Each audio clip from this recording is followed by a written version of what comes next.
Welcome to St. Paul's Universalist Church. I'm listening to Mark play, and I'm remembering my first introduction to classical music, I think, was Schroeder on Peanuts. He was the one that was always playing Beethoven, right? Whereas when I was a little kid, Beethoven, I couldn't understand how that was Beethoven. Anyway, in the way of announcements, if you did not get a newsletter in the mail, please take one and sign your name. They are on the back table. Volunteers are needed to take down the rest of the Christmas decorations after church, if possible. This is from Marty and Steve. Ushers and greeters are now assigned. The list is in the back of the church and newsletter. If you can't make it on your Sunday, please find a replacement.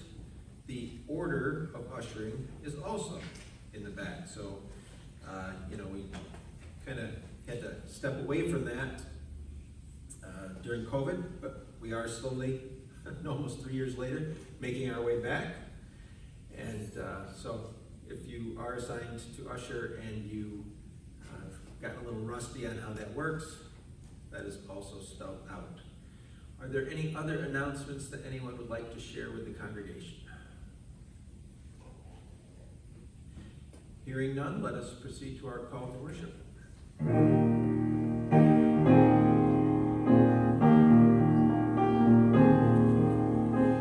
Here we bring you water from the well so clear, for to worship God in this happy new year.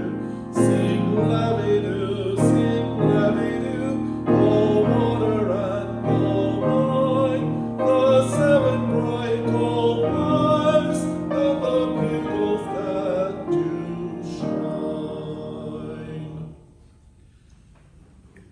I open our service this morning with these words adapted from Sylvia Howe.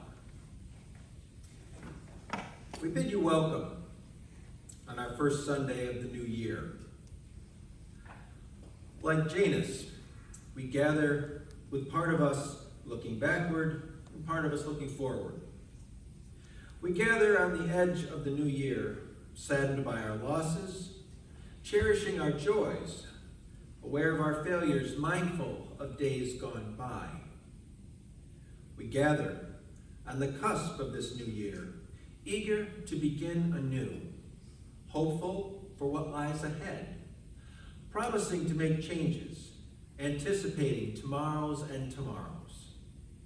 We invite you to join our celebration of life, knowing that life includes good and bad, endings and beginnings.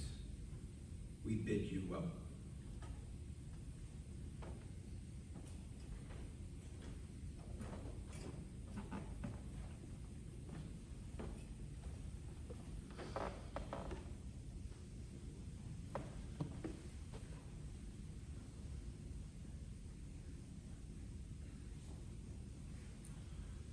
And as I light our chalice to open our service, I invite you to join me in the words.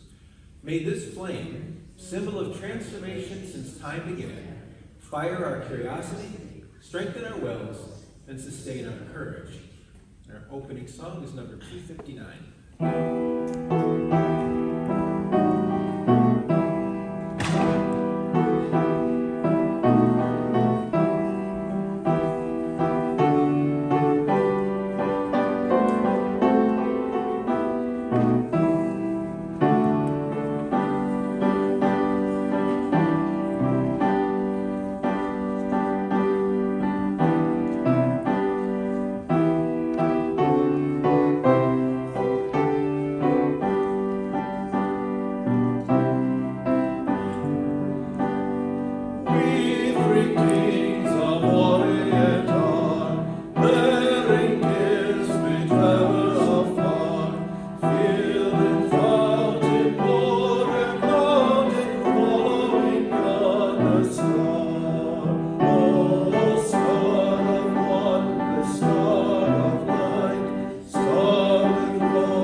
standing and join me in the words of affirmation.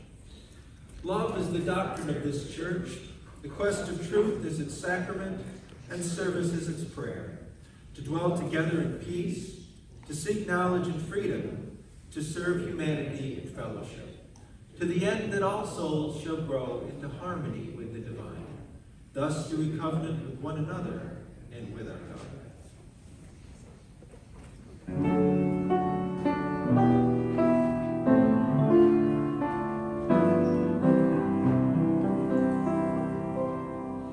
Wise men came journeying once long ago, camel hoofs swirling the sand, dune, and snow, gold in the saddle, big bird in the jar, incense to honor the child of the star. Wise are the travelers led to move on, following signs where the Christ light has shone, facing the deserts and crossing the lines, heeding no limits that culture defines.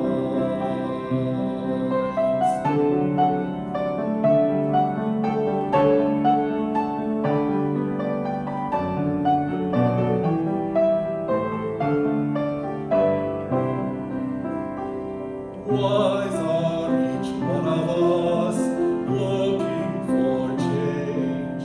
Stargazer people, respecting the strange.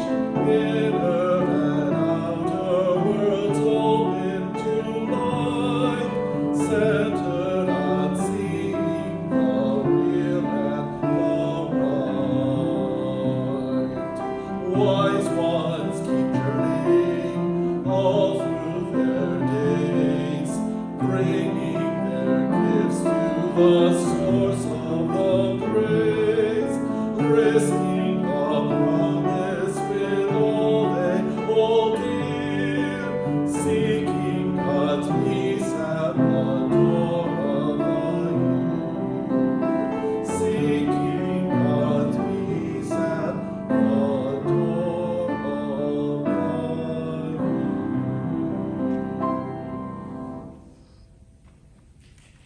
Give and receive the morning offering to support the work, the wonder, and the witness of this community.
invite you to now join me in a time of prayerful meditation with these words of Kate Lohr.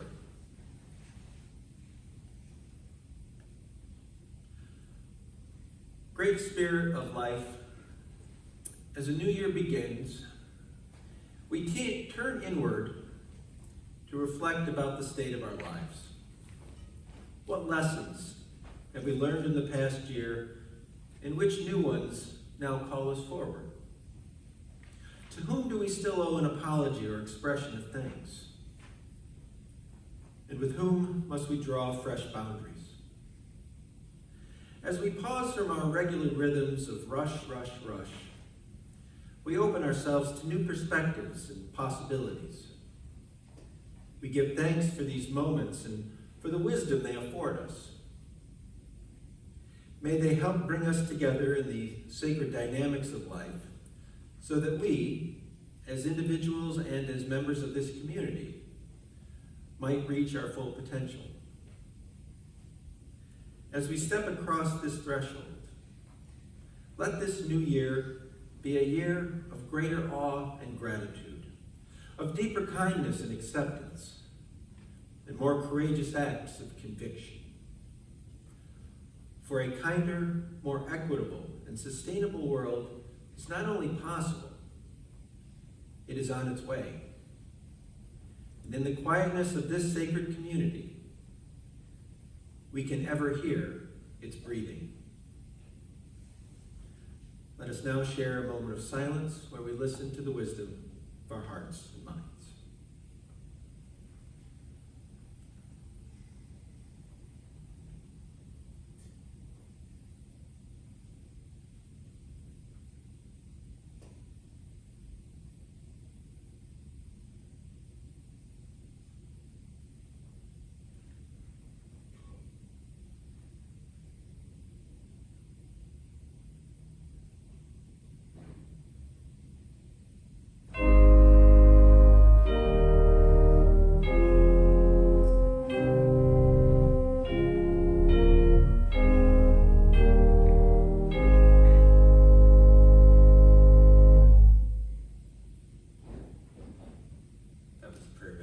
Chimes. Next song is number 56.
This is the Sunday closest to Epiphany, which is why one last time I'm wearing my holiday season stole, because the 12 days of Christmas starts on the 25th and technically ended on Friday.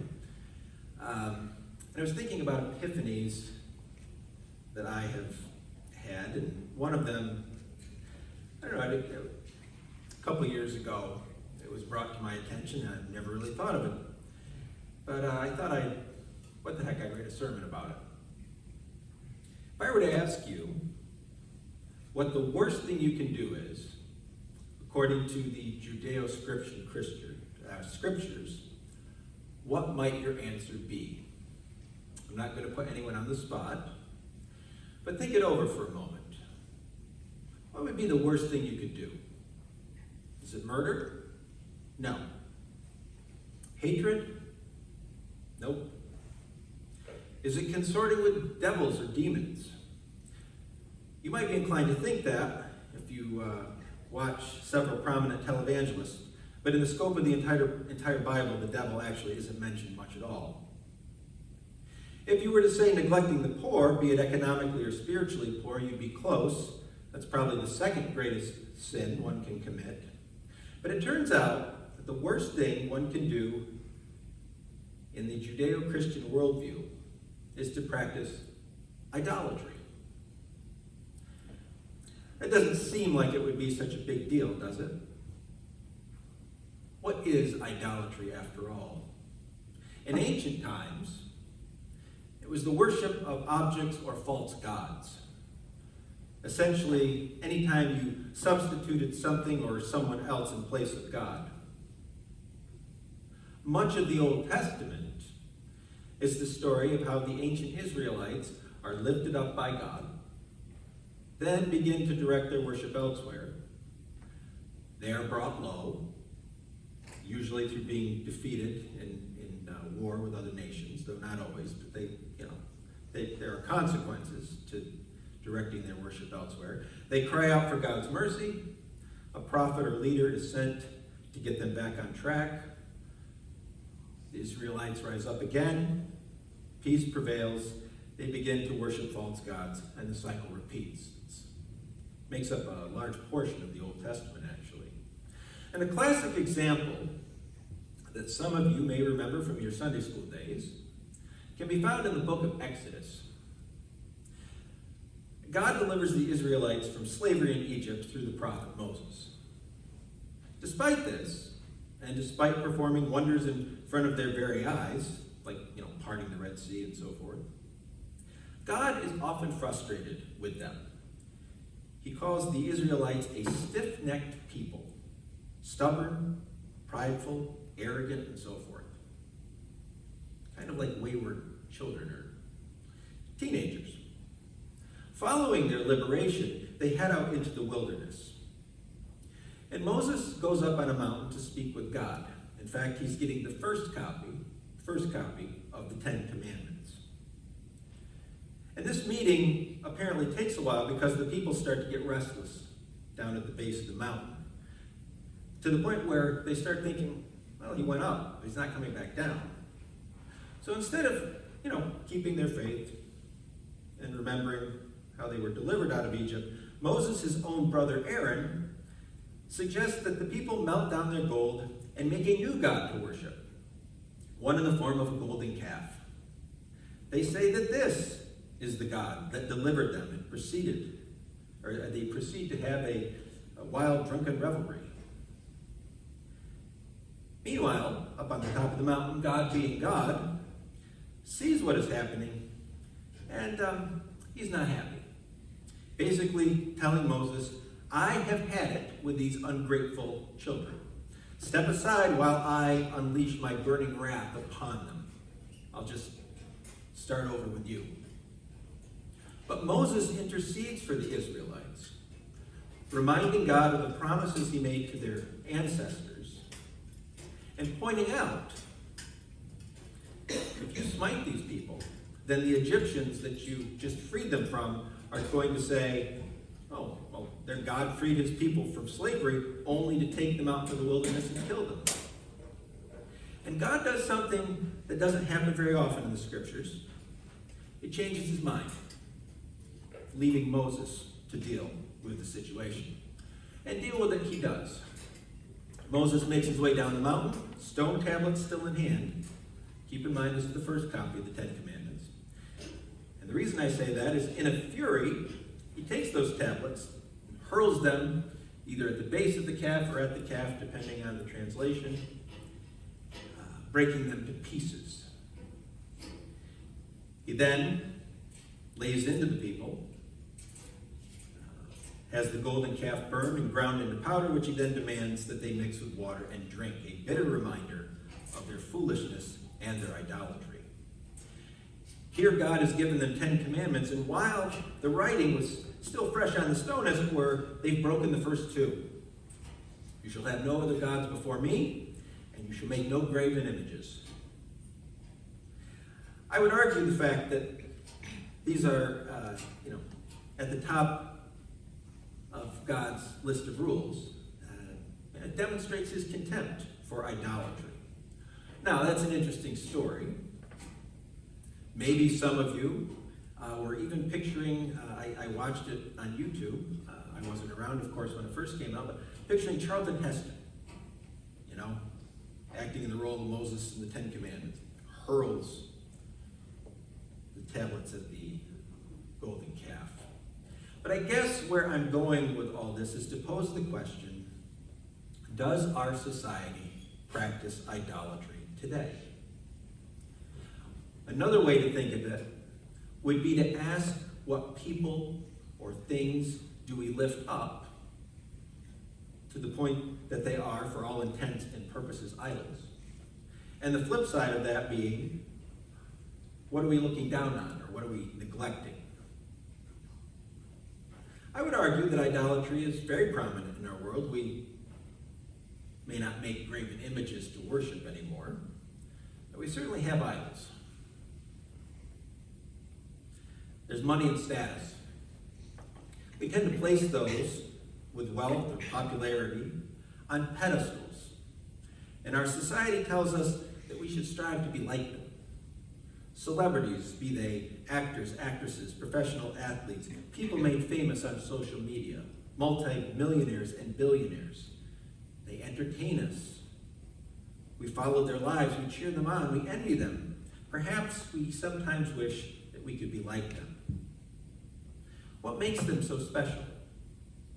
And why is it that our society tends to hold them in higher esteem than soldiers, police officers, doctors, nurses, first responders, teachers, or mental health workers, to name just a few?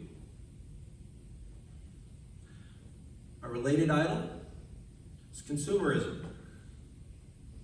We just witnessed our yearly obsession with it. Every Christmas time we are told that Jesus is the reason for the season. But it's a lot easier to see evidence that Christmas is much less about a religious celebration and much more a way of boosting profits. And it's not just the Christmas season. How often does our society drive home the notion that we'll be happier if only we acquire this or buy that? I have pictures on my phone I can show you the week of Christmas. Not only did I see Valentine's Day stuff out, but the local Big Lots had St. Patrick's Day stuff out. Next holiday, next sale. A bigger home, a better car, a nicer TV, and so on and so forth. You've got to have these things. But do they really fulfill us? Controversial one, intellectual idolatry. Albert Einstein warned about this. He said that intellect, for its own sake, is dangerous because it doesn't teach values. Science is a wonderful tool. It has advanced us in many ways. But if it is not tempered by intuition, by morality, by creativity, it can easily be abused. And interestingly, there's also a wave of anti-intellectual idolatry in the last 30 or 40 years, at least. This pervasive notion that one person's feelings are equal to another person's facts. And we risk falling into this trap every time we choose to deny factual evidence because it doesn't agree with our preconceived notions or beliefs. And there's the false idol of vanity. It places value on form over substance. It tells us that what's on the outside is more important than what is inside of us. That we are somehow less than if we don't have a certain body type, if we don't have a certain dress size or hairstyle, or if we get beyond a certain age. The last two idols are perhaps the most dangerous, at least to my way of thinking. You may agree or disagree. First idol is nationalism. This is the rigid worship of one's country. Love it or leave it. You are not allowed to criticize it. If you do, it means you hate it. You're a traitor. Nationalism can have a false, secular religious quality about it. At its heart is the old phrase, my country, right or wrong.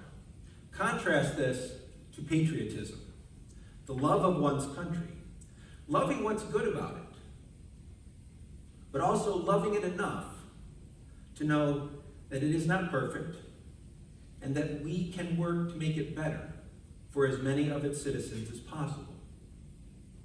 I would argue that the struggle between nationalism and patriotism is ongoing and perhaps getting worse. And finally, second dangerous type of modern idolatry is religious idolatry. Anytime our religion or spirituality becomes a justification as opposed to an impetus for our actions, anytime that we in effect create God in our image, believing that God is on our side, that he or she loves and hates the same people and things that we do, that our faith is so rigid or literal that it leaves no room for doubts, or that it is stagnant and not a living, growing thing, or we become so focused on the letter of the law that we neglect the spirit of it. These are the hallmarks of religious idolatry. And these last couple of things, religious and national idolatry, are part of what got Jesus in so much trouble with the religious authorities of his time and contributed to him being sentenced to death. And I want to pivot to that because I've talked a lot about idolatry today. But I want to end by trying to address what to do about it. Jesus was once asked what the greatest commandment was. His answer was that there are two. Love God with all your heart, your soul, and your mind, and love your neighbor as yourself. He even went so far as to say that everything else in the law hinged on those two things. They were that important. Now, those words are often attributed to him, but he was actually referring to the teachings from the Torah, which is part of what most of us know as the Old Testament. And my good friend and mentor, Jerry, pointed something out to me that actually was the impetus for this sermon. Idolatry is sort of the opposite of the two great commandments. What do I mean by that? What does that look like? Well, it would mean putting other things before God. And I realize that as Unitarian Universalists, the nature of God is different to different people. But however we choose to think of God, picture anything that we or society places a higher value on than God. That's the first part of idolatry.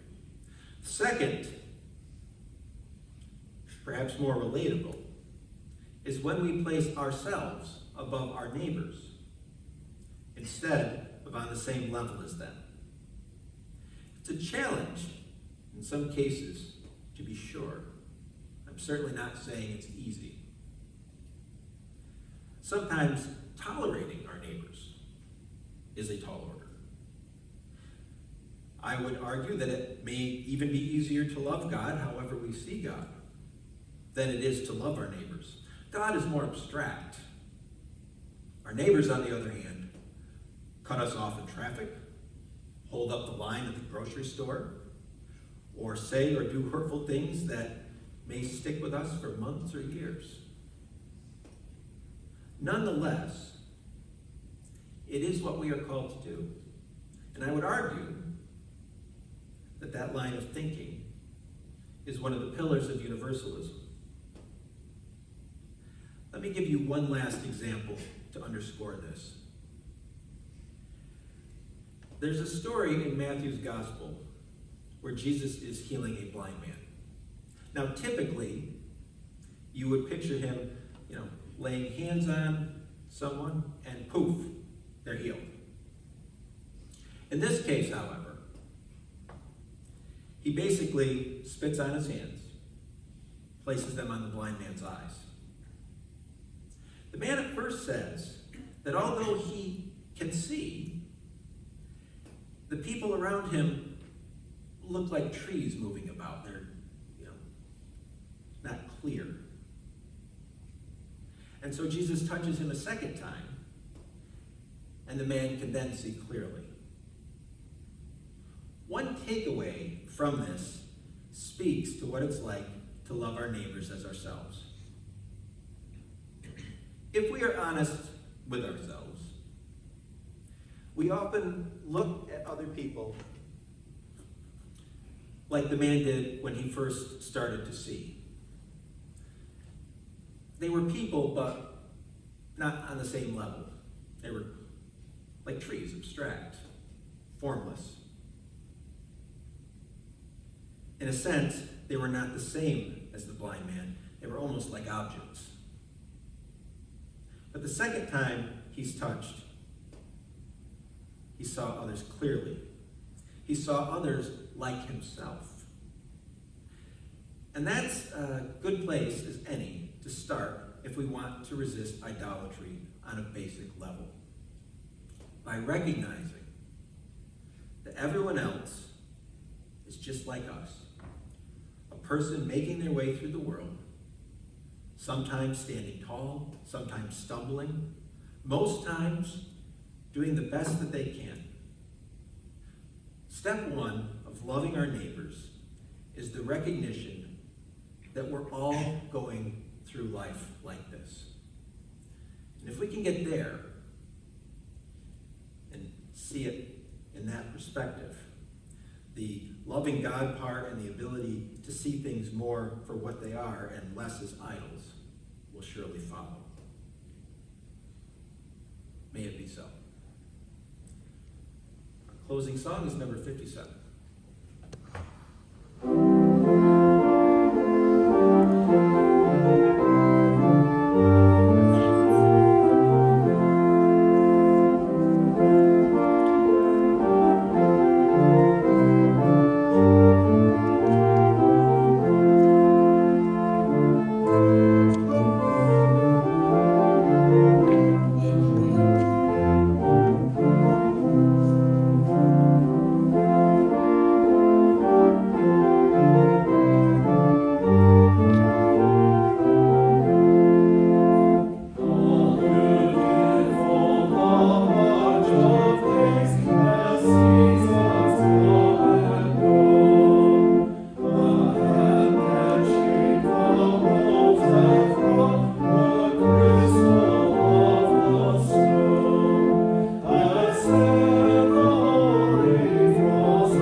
in Stockwell.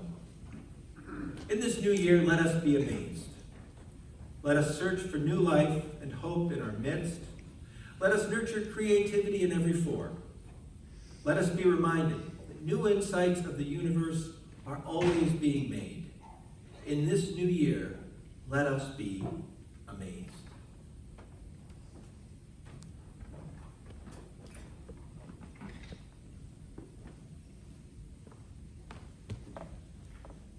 As I extinguish the chalice, I invite you to join me in the words.